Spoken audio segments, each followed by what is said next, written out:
decoding immune dynamics to advance precision medicine in acute and critical care.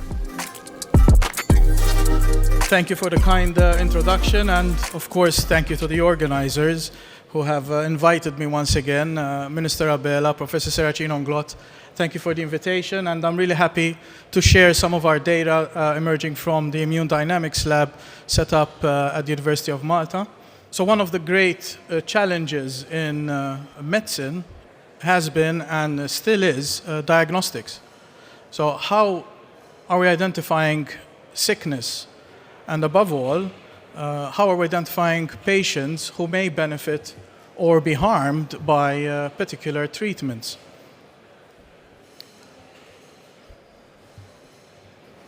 Perfect. Thank you. We've faced various situations in terms of acute care. Patients who are admitted to the emergency ward are faced with a barrage of observational tests. This is the triage, and the triage is essentially developed to try to attempt to assess sickness in a person. Various information from the patient are gathered, and this altogether is aiding the physician to formulate a diagnosis. However, so far, the triage in several countries has not worked as efficiently as initially postulated. Limited resources, subjectivity, human error, inadequate training, various biases, and of course communication barriers and the system overload all contribute to this uncertainty in triage. So the big question is, how can we help? And in particular, my focus is on identifying infections. So the basic question being, who has an underlying infection versus who doesn't? And in particular, is it sepsis? Now, sepsis is currently defined as the severe reaction of the host to an infection leading to lethal organ dysfunction. And recently, quite a marquee paper in several papers, but in one in particular in Lancet and JAMA, showed that the global sepsis mortality rates between 1990 and 2017 have decreased. However, they are now stable at a level, meaning that each year it is estimated that 11 million people worldwide die as a consequence of sepsis. And this is an underestimate.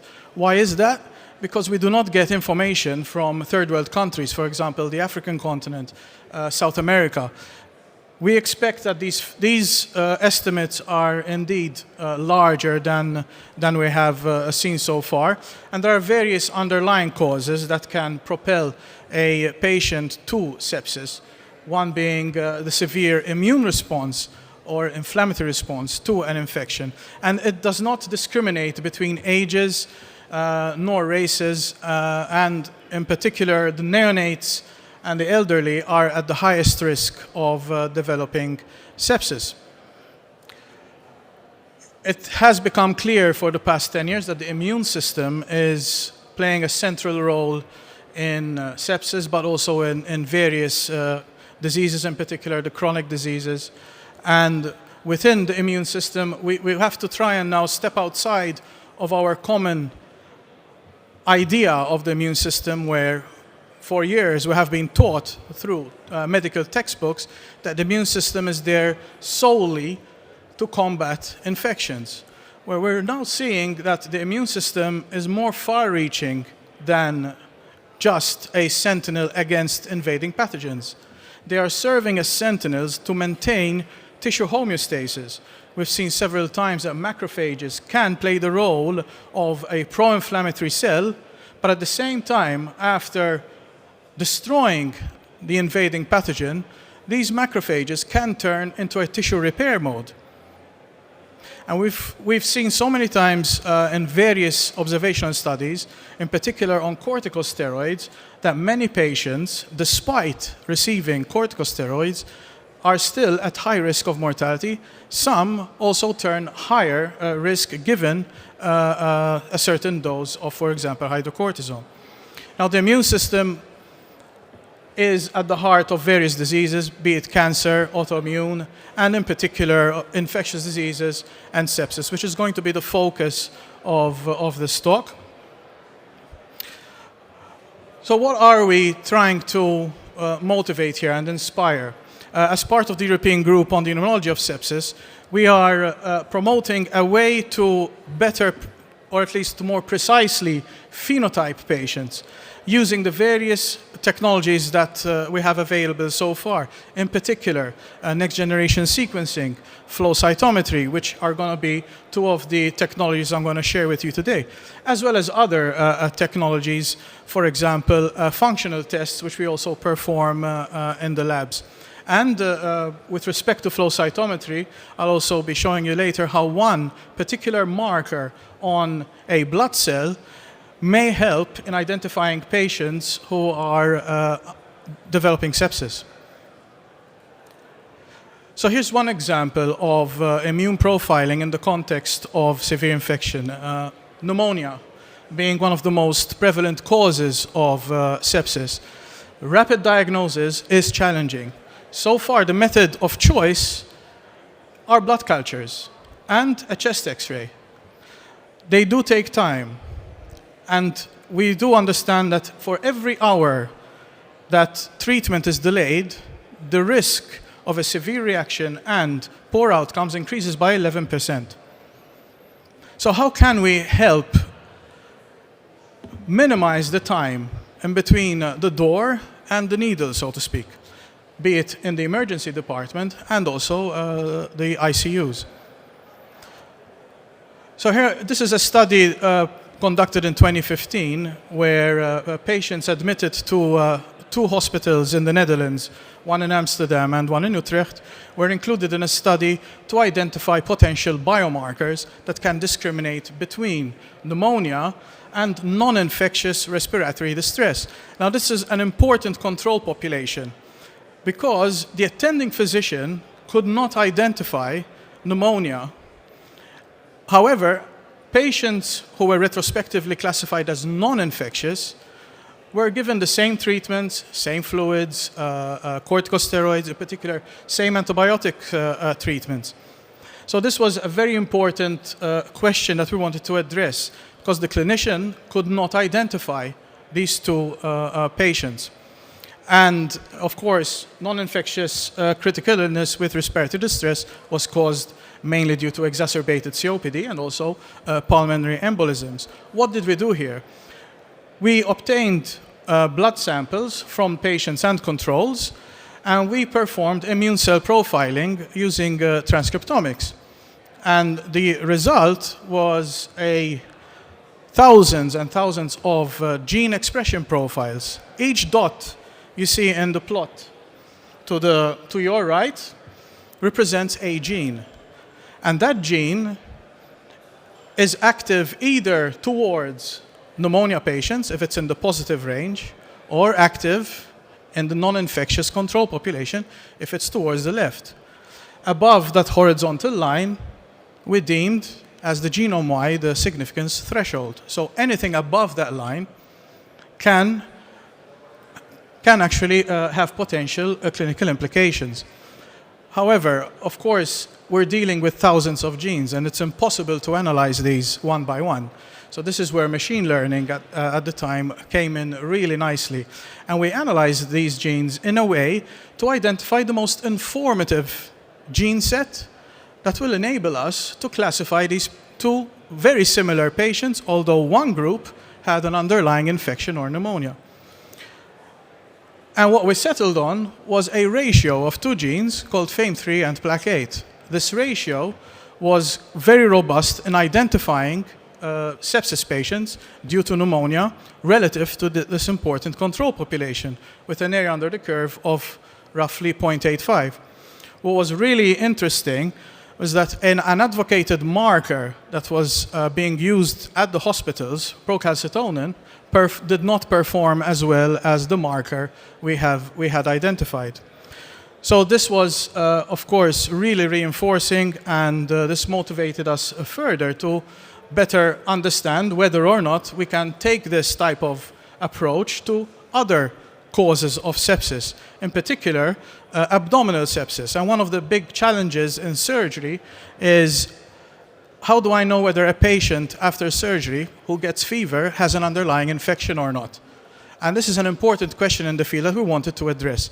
We use the same technology, immune cell profiling, looking at several gene activity profiles, and we settled on another gene score that clearly classified the abdominal sepsis patients from post-operative control patients. Again, this marker set outperformed advocated ones on the market, two of which are being included in point-of-care tests awaiting FDA approval. And needless to say, PCT, procalcitonin, the marker of choice, did not perform as well. So where does this take us? Well, we are now at a point with advances in computational technologies. We can now lace in various layers of molecular profiles, be it genetics, epigenetics, transcriptomics, proteomics, metabolomics, even the microbiome. Together with clinical data, clinical microbiology, we can feed all this information, which is highly dimensional, to machine learning and now also AI algorithms to identify what we're calling endotypes. And these endotypes are subgroups of patients who may represent treatable traits, meaning that some patients may benefit from corticosteroids, as an example, whereas others may be harmed. And we've seen this also in our cohorts. With the advent of immunotherapeutics, disease-modifying agents, for example, anakinra or tocilizumab, we have patients who we have identified, and we are now looking into ways how we can treat these patients more precisely with these immune-modifying agents. So how did we do this? We looked at a diverse sepsis population, again in the Netherlands, obtained blood samples, over 522 patients. We looked at the gene activity of these immune cells, and using unsupervised approaches, we found 4 very distinct subgroups within this data. And these subgroups alone meant nothing, but once we started to feed clinical data, we started to get a better picture. And in particular, one subgroup of patients, MARS1, was at the highest, consistently at high risk of mortality from 28 days up to 1 year. And this also brings me to a very important point with respect to sepsis, and that is advances in medicine have, of course, helped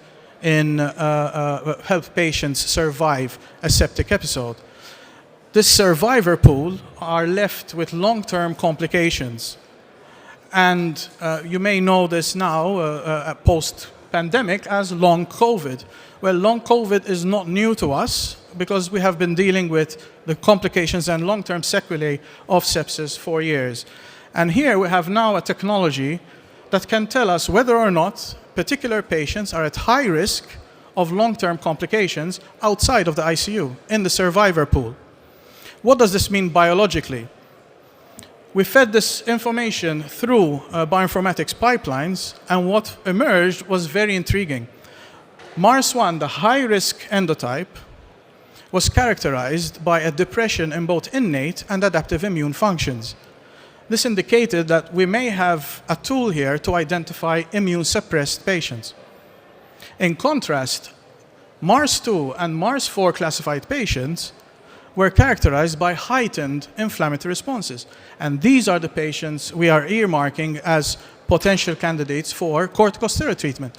Patients in MARS1 do not benefit from corticosteroid treatment. Why? Because they are already suppressed. So all this work has been done in Northern Europe, and we have a bias. So the bias is our data is pretty much enriched for Northern European and American patients. We need to increase the granularity of our data. And to do so, we need to start collecting samples, biobanking from countries such as Malta. And here I've started an prospective observational study together with Mater Dei Hospital, the intensive care unit, St. Vincent de Paul, and of course the University of Malta. This is partly funded by the European Society of Intensive Care Medicine and local funds through our very own Scienza Malta. And as a starter, we wanted to look at the global changes in cellular phenotypes among our patients. To do so, we've included septic patients due to pneumonia and sex age-matched controls. We targeted a particular molecule on the surface of a monocyte, and monocytes being key orchestrators of the immune response, and they have been tagged as potential causal agents in detrimental inflammatory responses. And what we observed, just as many others have before us, is that looking at the HLA-DR expression on the surface of monocytes in septic patients relative to controls, the levels of HLA-DR were dropping dramatically. The figure in the middle represents a contour plot of a flow cytometry result. The red distribution are the monocytes in septic patients, which were significantly lower than those in controls. This was correlated to the immune response, being a cytokine, IL-1 beta, with quite a strong correlation coefficient, indicating that these patients are immune suppressed, but not all of them. There are some of them that are not, who are not, meaning that we may actually have quite an intriguing test that we can also extend to the emergency department.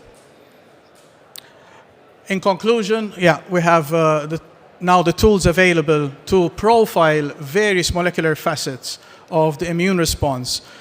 Candidate biomarkers are constantly being developed, and we need to test these in various observational cohorts and in particular in clinical trials. Randomized clinical trials are now of utmost importance to take this field further.